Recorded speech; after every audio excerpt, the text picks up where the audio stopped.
Le démocrate Zoran Mamdani vient d'être élu maire de New York. Et alors on est très content pour lui, maire de New York et surtout le premier musulman à prendre la tête de la ville. Et alors qu'est-ce que ça veut dire? C'est quoi ces projets? Eh bien le tout gratuit.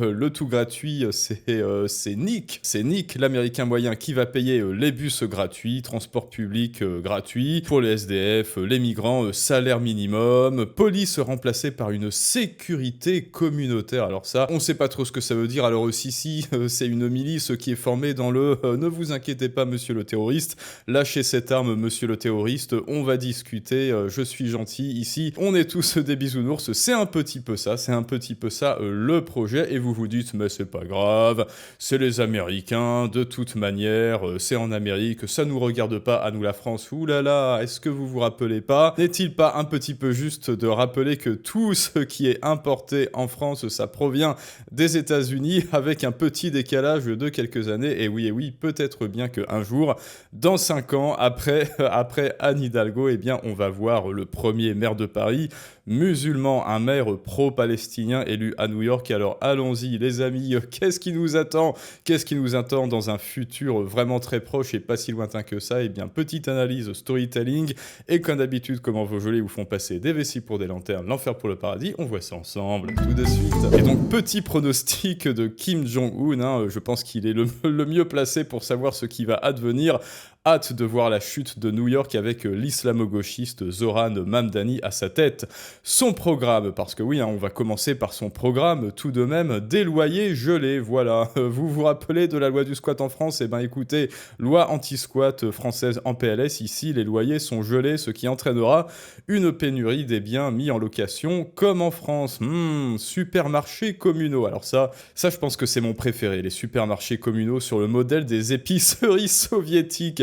File d'attente, quotas, rations, produits pourris, petits commerçants écrasés, évidemment, bref, plus aucune place pour les commerçants et les artisans qui essayent de faire de leur mieux. Les bus gratuits, bah oui, c'est gratuit, c'est Nicolas qui paye, enfin non, pardon, c'est Nick qui paye, transport public égale squat mobile, SDF, migrants, explosion de la violence, 1,2 milliard jeté par les fenêtres, salaire minimum de 30 $. Alors là, PME en faillite, licenciement massif, resto fermé, fuite des entreprises vers les États, à fiscalité très basse. Alors c'est peut-être 30 $ de l'heure, je présume, police remplacée par une ça c'est vraiment, je crois que ouais, c'est dans le top 5, police remplacée par une sécurité communautaire, donc qui sera formée à la non-violence, lâchez cette arme, monsieur le criminel libre, NYPD, donc la police de New York humiliée, quartier en chaos, 200 000 logements sociaux gratuits pour 10 milliards, voilà, gratuit, le tout gratuit, mais qui va payer tout ça? Je me le demande. Est-ce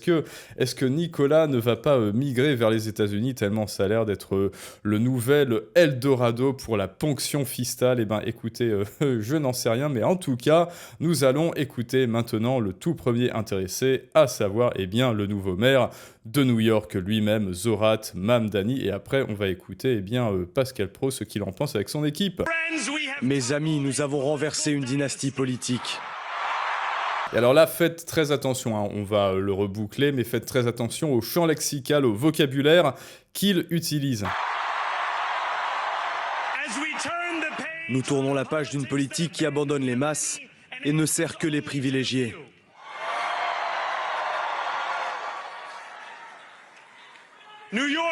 New York.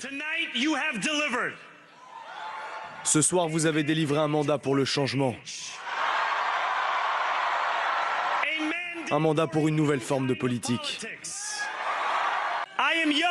Je suis jeune, malgré tous mes efforts pour vieillir. Je suis musulman. Et je suis un démocrate socialiste. Très bien. Et bon, et puis après c'est en anglais, il va dire, Trump, ouvre bien tes mirettes, augmente bien le son, j'ai un message pour toi, le changement c'est maintenant, bref, c'est un petit peu François Hollandais tout ça. Alors maintenant, réécoutez bien le vocabulaire, voilà, on va couper. Mes amis, nous avons renversé une dynastie politique. Nous avons renversé aujourd'hui une dynastie politique. Alors je pense qu'il se croit sous l'empire Shu, là, en Chine, ou un truc Zulg comme ça, ou alors Zou, je sais plus.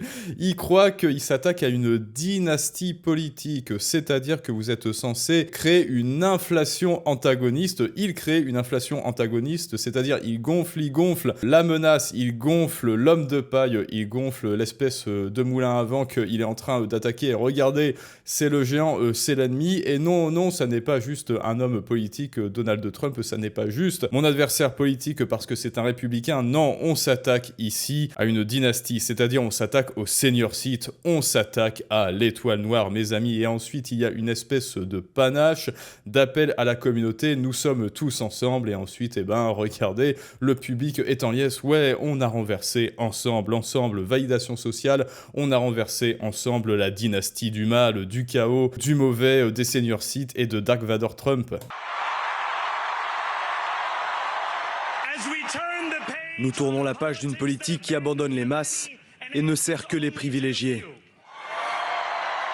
Voilà, donc la pure démagogie, hein. Les masses ont été abandonnées au profit des privilégiés. Bon alors c'est qui lui? Qui es-tu au juste Zoran Mamdani? Sinon un privilégié, justement. Tu vas pas faire croire au peuple que tu vas pas t'engraisser sur leur dos à coups de nouvelles taxes et d'impôts pour rendre tout gratuit. Bien sûr que tu es une énième tête politique, bien sûr que tu leur sers une énième langue de bois, et bien sûr que tu es un privilégié qui va se gaver sur le dos des travailleurs. Mais non, non, ils préfère utiliser le champ lexical du changement, la page est tournée, ensuite le méchant de la dynastie de l'Empire Noir, etc. Bref, rien ne change, absolument rien, et donc, plot twist, hein, comme dirait le grand philosophe, il y aura rien, c'est-à-dire que absolument rien ne va changer. Enfin si, effectivement, il y a des petites choses qui vont changer pour le New-Yorkais moyen, effectivement, des petites subtilités, effectivement. D'ailleurs, j'espère qu'ils sont armés, qu'ils vont bientôt s'acheter un gilet par balle et par lame aussi, anti-lame, mais sinon, sur leur compte en banque, eh bien, évidemment, rien, absolument rien ne changera encore, des promesses qui ne seront pas tenues. Voilà, en fait, si vous voulez voir comment est-ce qu'un politicien vous ment, eh bien, vous cherchez les mots promesse, changement. Et comme par hasard, il a prononcé les deux. New York. Tonight you have delivered. Ce soir, vous avez délivré un mandat pour le changement. Voilà, vous avez délivré un mandat pour le changement. Non, il y aura rien qui changera. Et encore une fois, hein, voilà, champ lexical du changement, vocabulaire, changement, promesse, etc. Bref, et pour le second extrait, c'est exactement pareil. Je suis jeune, malgré tous mes efforts pour vieillir. On est très content pour toi. Je suis musulman. Alors là, est-ce que vous avez perçu la différence de décibels entre je suis jeune, hein, parce que évidemment il l'a fait à dessein, je suis jeune et je suis musulman. Et là, oulala, la foule est en délire. Il est musulman, génial. C'est un petit peu comme si vous disiez je suis Jésus-Christ, je suis votre sauveur, je suis magicien, je vais régler tous vos problèmes. C'est exactement ça, hein, c'est exactement le niveau de décibels que vous obtiendriez si vous étiez factuellement magicien et que vous disiez c'est bon, je vais m'occuper de tous vos soucis. Est-ce que vous vous rendez compte que ces gens croient vraiment que parce que quelqu'un est musulman, alors il va régler tous leurs soucis? En quoi? Encore une fois, parce que ça, c'est bel et bien du wokisme, c'est bel et bien du pinkwashing. En quoi le fait que vous soyez, parce que chez nous, il y a Gabriel Attal pour ça, en quoi le fait que vous soyez homosexuel, hétérosexuel, chrétien, musulman ou juif, etc., en quoi est-ce que cela va influer sur le fait que vous allez mieux régler les problèmes des Français ou des Américains, hein, des New-Yorkais, que quelqu'un d'autre qui, lui, est d'une autre chapelle, d'une autre religion ou qui a d'autres orientations sexuelles? Est-ce que vous vous rendez compte que c'est juste du hors-sujet? Là, il est en train de les balader, de les mener en bateau et à la baguette en faisant du hors-sujet. Je suis musulman, mais mec, on s'en branle, règle les problèmes des gens, on s'en branle que tu sois musulman. Et je suis un démocrate. Mais non, en fait, c'est juste une occasion pour la foule en liesse d'exhiber leur vertu. Ouais, je vais applaudir parce que comme ça, vous voyez, je suis pour les musulmans et donc non, je suis pas raciste, je suis pas islamophobe, regardez, j'applaudis. Quoi, vous voulez que j'applaudisse plus fort? Oui, ok, je vais crier, je vais hurler tout mon soul comme ça, vous voyez bien que je suis dans le camp du bien et des bisounours et que je ne suis pas un senior seat méchant avec les musulmans qui a poignardé ma petite fille la semaine dernière. Et je suis un démocrate socialiste. Démocrate, socialiste, et là pareil, foule en liesse, bref, c'est du grand délire. Mais maintenant, écoutons, peut-être que Pascal Praud et son équipe ont des choses à dire sur ça, on va voir. Je ne sais pas si j'ai raison de faire un parallèle entre les villes de New York et ce qui se passe dans les villes françaises, c'est-à-dire à Nantes, à Rennes, à Paris, où vous avez une montée de gens très à gauche et de jeunes gens très à gauche, jeunes gens diplômés qui sont dans les villes, etc. Et qui, effectivement, comme le nerf de la guerre, c'est souvent l'argent, et que n'ont pas la vie qu'on leur avait fait espérer, bac plus 5, bac plus 6 parfois, il y a une radicalisation, alors vote communautaire, mais pas que. Très méchant privilégié, alors que c'est un privilégié lui-même, bien sûr, et donc le tout gratuit. Il propose de la gratuité des transports, il propose des épiceries au prix complètement dérisoire.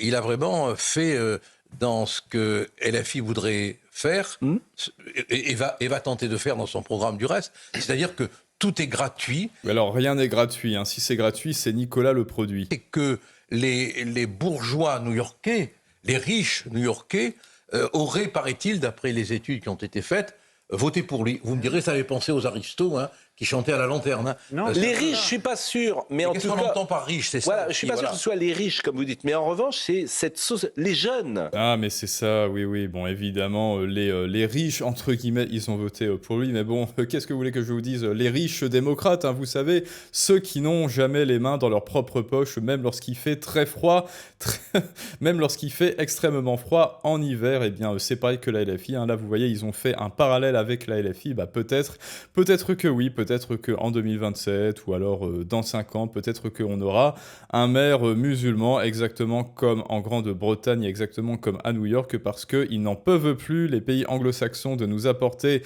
tout ce qu'ils font en France quelques années plus tard. Et donc, préparez-vous, quoi.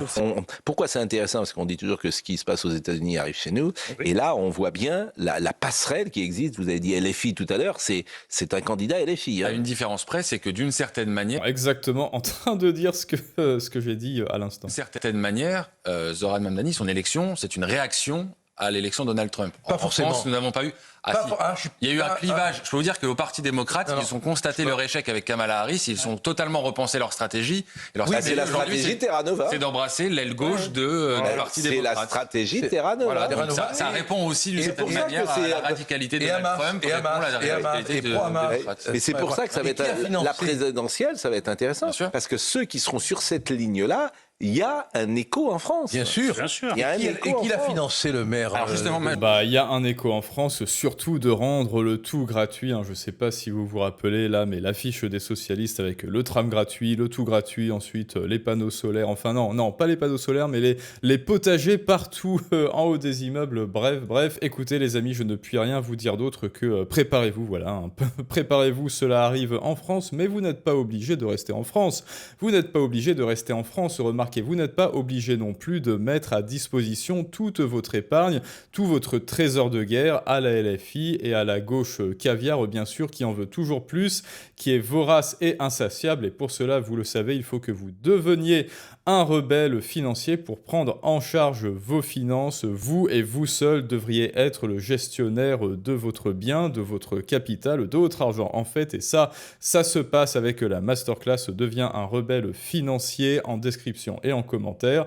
Et maintenant, c'est à vous de me dire ce que vous pensez de tout cela. Les amis, New York est-elle foutue? Est-ce que tout cela va arriver en France incessamment sous peu? Et je vous dis à tous à très bientôt pour un prochain storytelling du monde moderne. Mais ça, c'est une autre histoire.